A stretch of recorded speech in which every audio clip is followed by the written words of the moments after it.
Hello everyone, this is Money Mom. Welcome to the channel. Today I want to chat with you briefly about money myths I used to believe. Let's get right into it. Many of these things I believe are because I grew up believing it, especially a few of them, and I'll point that out. And some of them I recently believed. So I tell everyone this. Always do your own research. I'm not a financial expert, and these are merely my opinion. And with that being said, I'm going to get right to number one. First one, I always was raised that it should be everyone's goal to buy a home. A home is an asset. I have found that that's not always the case. And in some people, buying a home may not be a good choice, and for a variety of reasons. Maybe that person moves quite a bit. They may buy it at the wrong time.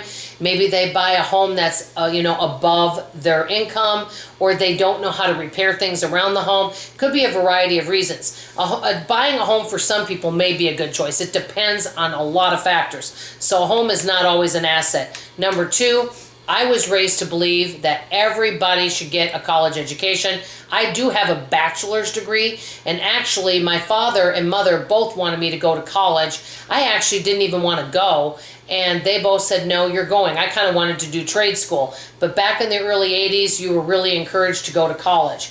A college education does not guarantee you a good job. I mean, right now there are so many ways that you can learn things. I mean, just look at YouTube. I mean, there's so many wonderful teachers right here on YouTube.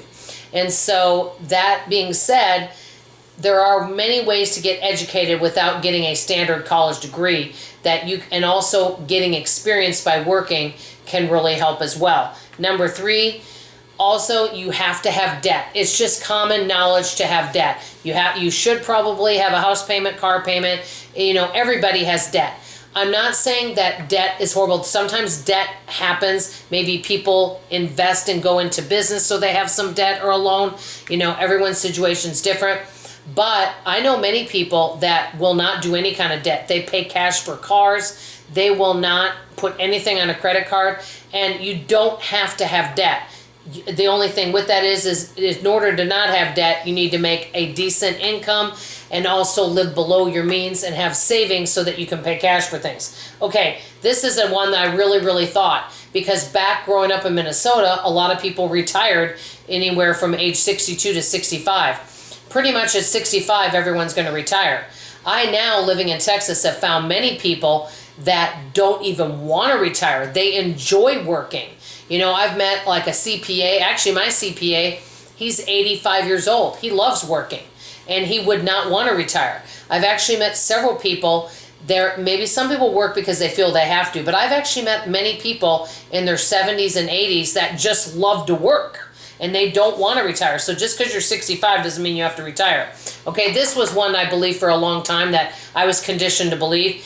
Do a good job, and your company will be loyal to you. And, they'll always be there for you.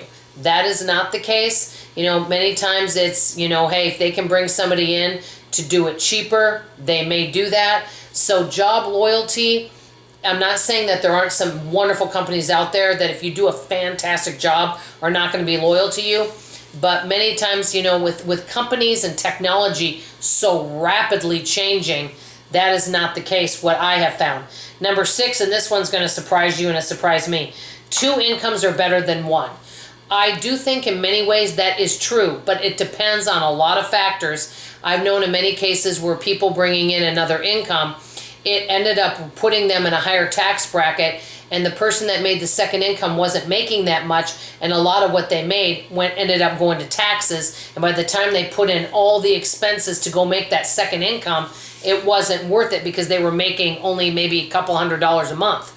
So it depends. And like I said, with all of these things, it depends on many factors. Okay, this one I also believed. The rich live a luxurious life and they spend a lot of money. I don't know why I thought that. Actually, some people that I know, that I don't know if you would call them rich, but have higher incomes, they actually can be some of the more frugal people, and they do a lot of research before buying things, and they want to make sure they get good value. So they really put a lot of time and effort before making financial decisions. So I've known many people that make a good income that actually are very wise with their money and take time. They're not impulsive. That's the word I wanted to say. Okay, this is the biggest one that I have believed for so long and has done the most harm on my finances. You have to make a lot of money in order to save and invest, and it's only for people with higher incomes. I don't care if you only make $12,000 a year. You could save something, even if it's $5 a month, $10 a month. Every little bit can help. So that is something else I believed, and that one is also not true. So these are the money myths I believed. I want to hear from you in the comments below. What are some money myths you believed that you found were false? Let's talk about it in the comments below. I love you, I appreciate you, and I will see you on tomorrow morning's video. Thank you. Bye-bye.